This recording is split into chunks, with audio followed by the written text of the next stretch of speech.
Hey guys, welcome back to another video. Before we do get into the video, I would just like to apologise for the length of time I haven't uploaded on the channel. I've been very busy. I've recently just joined a football academy / college sort of thing. So I've been going to training and I haven't really found the time to upload a video. It's been 2 months since I last uploaded a video on the channel. But the new championship season is about to begin. Obviously, and also the channel name has changed. I'm going to be doing a lot less games. I just don't think it was my style of video. I'm going to be doing a lot less gaming videos on FIFA and stuff like that. And I'm going to be going back to where I originally started on YouTube, really. On my old channels is just basically championship reviews and stuff like that. So like this is my championship table predictions for the 2020-2021 season, and obviously I'll react to the fixtures for Middlesbrough on Friday or Saturday, whichever I get time to do. But yeah, basically it'll be a lot of championship related content again. So if you are into your football, you are a fan of a team in the championship, then please subscribe to the channel. And if you're just into football or FIFA in general, subscribe to the channel as well. It'll be massively appreciated. So yeah, anyway, let's get into the video. Like I said, this video is dedicated to my championship 2020-21 season table predictions. I will be working my way from the bottom all the way to the top. So we'll just get straight into it, starting with 24th. Now, I've got Wycombe Wanderers. Yes, they just got newly promoted. Obviously, a lot of the time, the newly promoted team, especially through the playoffs, has gone down in the championship at the end of the season. Wycombe don't really strike me as a team that are championship quality. Looking at the stats after the playoff game against Oxford, Wycombe were the worst in the league for near enough a lot of the major stats that you need to be, for a promotion you would technically see at the top. But they weren't. They were one of the worst outfield sort of possession based and stuff. They were one of the worst in the league. I just don't think they're going to have the cutting edge in the championship to hold on to it, to hold on to championship status. Obviously, they've got the likes of Akifenwa, well known in England for obviously being one of the strongest players in the game. But bearing that in mind, a lot of their goals from last season did come from set pieces, the likes of corners, free kicks, penalties, and that was to Joe Jacobson, I believe. So yeah, I just don't think they're going to have the cutting edge for the championship, and I think they will go down bottom of the table. 23rd, I do have Barnsley. Now, last season, just very barely survived by the skin of the teeth. Can't take anything away from their performance on that final day of the season against Brentford. That was an unreal performance which kept them up, but in the end. But what the major factor that really did keep them up was Wigan's 12-point deduction. If Wigan don't get that point deduction, then Barnsley do go down. So that played a key role. But in the restart of football from the whole pandemic thing, when the football restarted, Barnsley did put in some good performances, and maybe if they'd got some performances early in the season, they definitely deserve to stay up with some of the performances in the last later stages of the season. But I don't think they'll be able to have the cutting edge this season. Gerhard Struber is a very good manager for Barnsley, but I just don't think they're going to have that edge to keep themselves in the championship next season. So I do see them going down, but even though I've got them in second from bottom, I do think it'll be very close between the teams that just survive and the teams that go down. So yeah, I do think Barnsley will just miss out. I think it'll come down to the final day of the season for Barnsley to go down. In 22nd, I've got the other another one of the newly promoted teams, Rotherham United, that came up in second. Again, this is a team that changes between League One and Premier League League One and Championship football on a regular basis. They up and then they're straight back down, up, straight back down.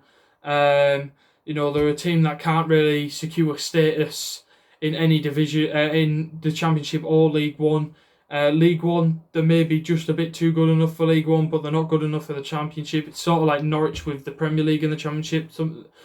They're on the regular, they are better than the Championship, but they're not good enough for the Premier League, as obviously yo-yo clubs as they are called.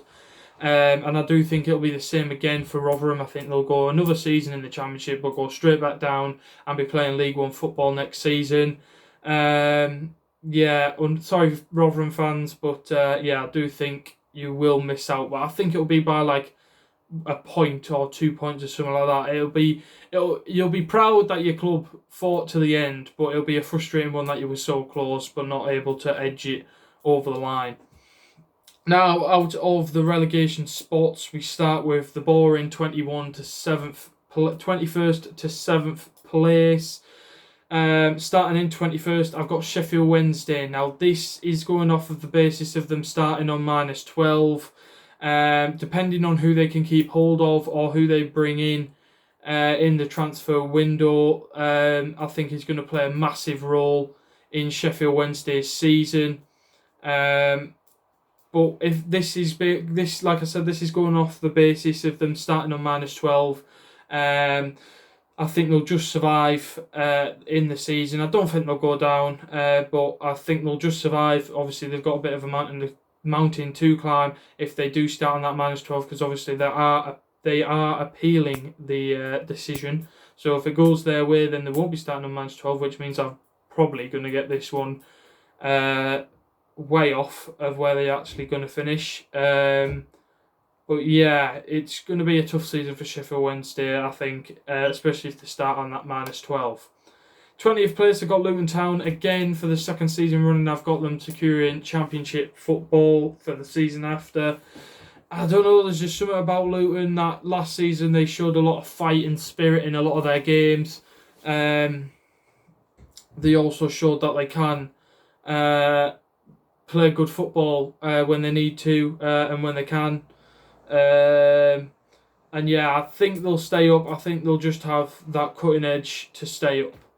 19th, I've got the last out of the promoted teams. I've got Coventry City. Now, I think Coventry City will be quite not a dark horse for promotion, but a dark horse for staying up. I think a lot of people might have them going down, but I do think Coventry City might stay up. The way they played last season was some immaculate football. They played really good football. Gooden is a very good player. A very good striker, so I do think they'll have the cutting edge to stay up into the Championship. Whether they'll suffer with second season second season syndrome, I do not know. But if they stay up, then fair play. 18th, I've got Reading. Again, another club that is very, very a club that is very hard to predict in the league. They are up and down ever since they lost that playoff final to Huddersfield a couple of years back. I think 2017, I believe it was. They just haven't been the same ever since. A very hard team to predict where they're actually going to finish, so I've got them in 18th. 17th, I've got QPR. Now, QPR and Reading always seem to finish relatively close together. And again, I've got them finishing right next to each other here with QPR in 17th. I don't think they've got any worries about relegation, but I just don't think they'll push for that top half like they're looking to do this season. But obviously, these are early predictions. There's still a lot of the transfer window to go. I believe it closes in October, so we've got like another month and a half. So, QPR could surprise a lot of people next season, but going off the basis of when I'm filming this, I do have them in 17th. Now, in 16th, I've got Stoke City. They've recently brought three players in, I believe. I think it's Stephen Fletcher from Sheffield Wednesday, They've signed James Chester on a permanent deal, and they've brought John Obi McKellen. Now, they're three very good players for the Championship, but the problem is they are bringing in players that are getting on a little bit. All of them are over 30, so the legs might not be the same as what they used to be, so they might not perform to the standard that a lot of Stoke City fans might be expecting. We just don't know, but Stoke doing pretty well in the transfer window, but I just don't think they're going to have a season to remember at the end of this season. I just don't think they're going to have ones that maybe Stoke are expecting, but I don't think they'll worry about relegation like they were this season. I think they'll be miles off that. 15th, I've got Huddersfield Town. Again, another team that was struggling in the in and around the relegation zone last season. Obviously, Danny Cowley kept them up with that brilliant win against West Bromwich Albion at Huddersfield's ground. I think they sacked him after that game, I believe, but probably a bonkers decision. But they've got a decent manager in now. I can't remember what his name is, but I think he was in the coaching setup at Leeds. But they've got a decent. He seems decent enough. But Huddersfield Town, yeah. Again, another team. I don't think they'll worry about relegation this season with the teams that are in the league. But I don't think they'll be pushing for anything spectacular. 14th, I've got Birmingham City.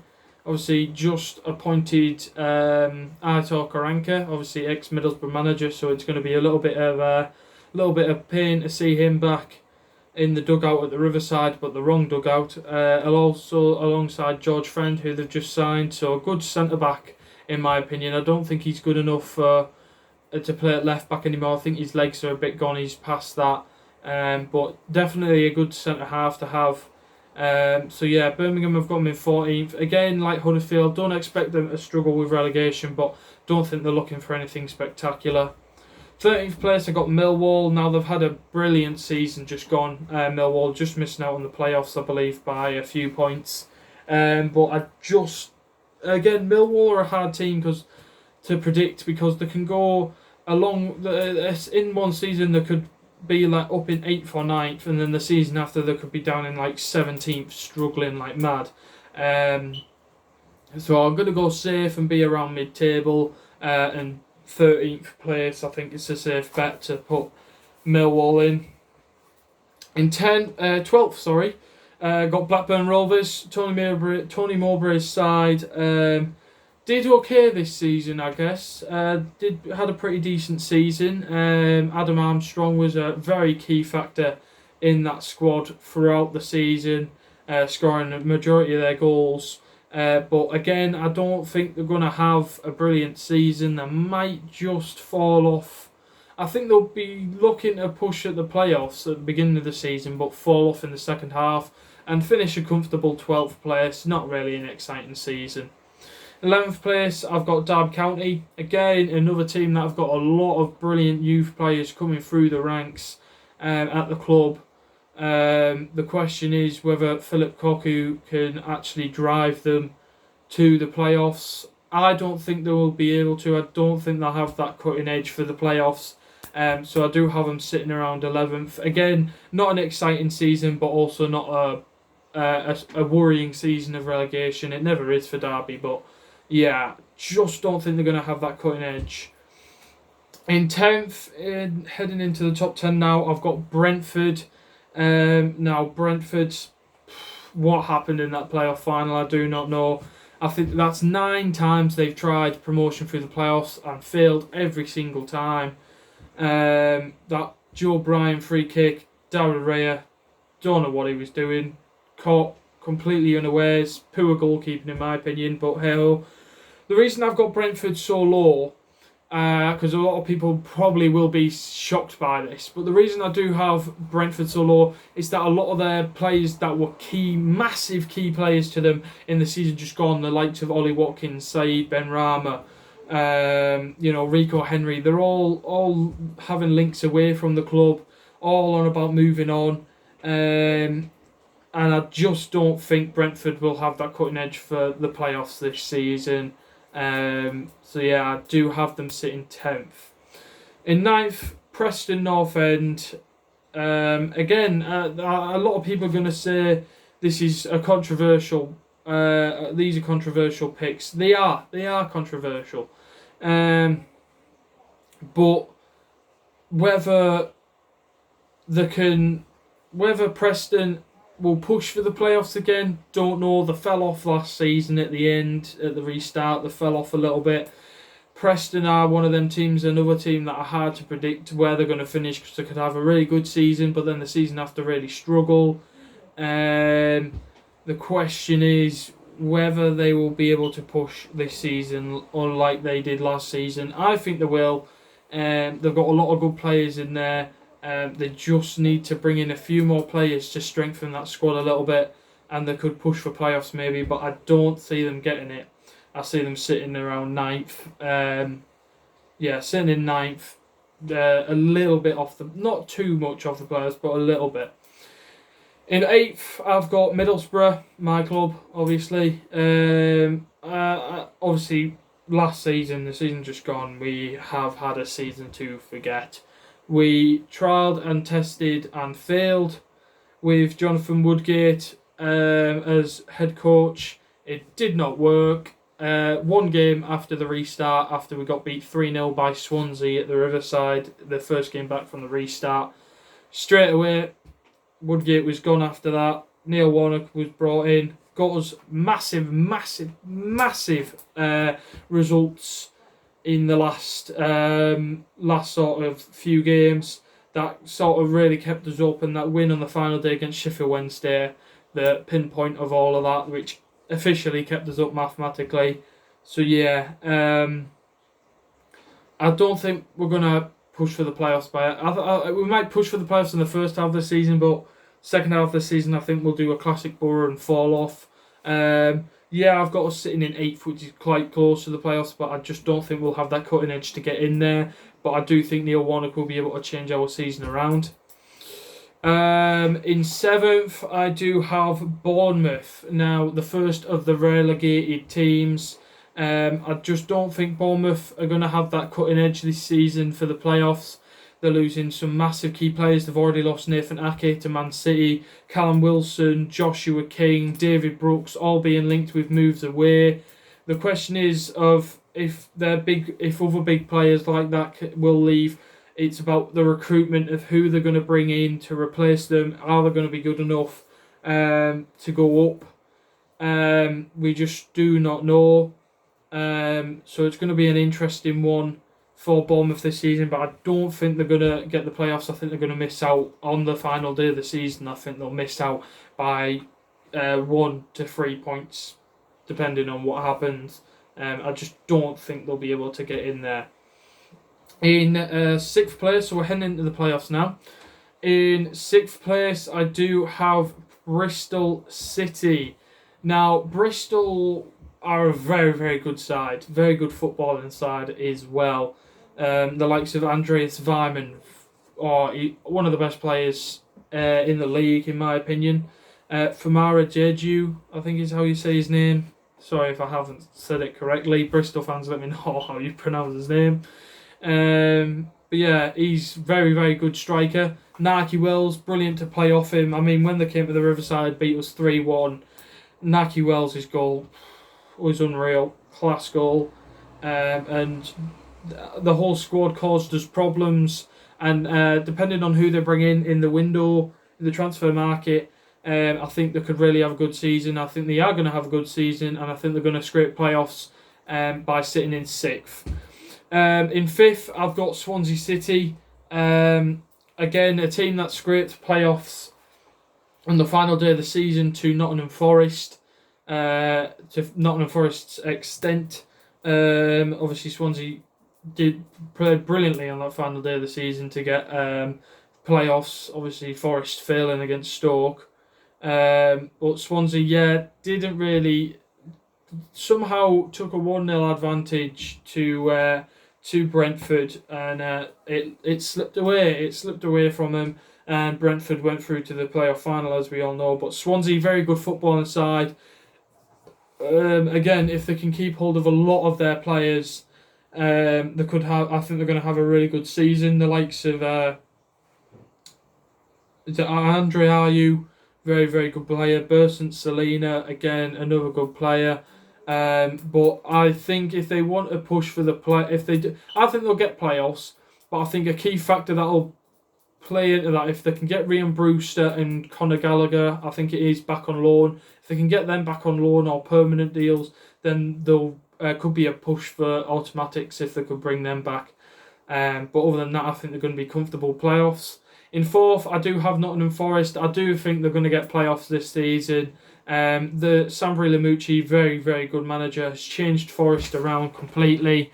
I do think he'll get them into the playoffs next season. They've got a very, very good squad. They've just signed Lyle Taylor, which is a very, very good signing, in my opinion, for the rotation. Obviously, there's going to be a lot of midweek games this season because they're going to try and even though we're starting the season late, they're going to try and finish it at around the same time as it normally would to get back on track.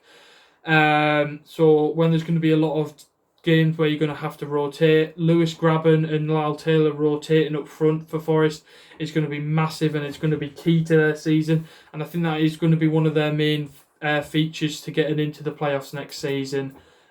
So yeah, very, very good football inside as well, Nottingham Forest, and I do think they'll do well this season. In third, I do have Norwich City. Now, again, the second of the newly relegated clubs. Norwich, playoff winners, in my opinion. They'll miss out on automatics by the skin of their teeth, but they will scrape into the playoff. But they will get playoffs, and I think they'll win the playoffs as well, very comfortably in the final. I think it'll be quite an easy game for them, depending on who they have. Obviously, it'll be out of, in my predictions, it would be out of Swansea and Nottingham Forest. I do think Norwich will go back up. I think they'll win the playoffs, but just miss out by a few points on automatics at the end of the season. Heading into my top two now. In second place, I do have Cardiff City. Now, again, a controversial pick. They might not be the best footballing side in the league, but I do think with some good recruitment in the summer, in this transfer window, they will push and will grab automatics. Not comfortably. I think it'll be a scrap between them and Norwich at the towards the end of the season. I just think Cardiff will edge it over Norwich, and I think Cardiff will grab second and go back up to the Premier League. Neil Harris, very, very good manager. So that leads us on to first place, and I do have Watford in first place, going straight back up. They might be losing Troy Deeney, which is a key figure to them. They might lose him if they don't. If they don't lose Troy Deeney, that'll be huge for them. Scores a lot of goals in this league. Watford will be a team to watch out for next season. I think they'll make Vicarage Road a fortress, and it'll be tough for any team to go there. And I do, like I said, I do think Watford will go up as champions. So it'll be not a whitewash for them. They'll win. It won't be a whitewash, but they'll win it comfortably. They'll win it by like 3 to 7 points, something like that. It'll be quite comfortable for them at the end of the season, I think, for Watford. So yeah, going back to the Premier League. So guys, that is my Championship 2020-2021 table predictions for next season. If you enjoyed the video, please give it a like. If there's any, let me know your predictions down in the comments below. Subscribe to the channel, like I said, be massively appreciated. And I'll see you guys in the next video, which will probably be Friday or Saturday, which will be reacting to Middlesbrough's fixtures. So yeah, I'll see you then. Peace.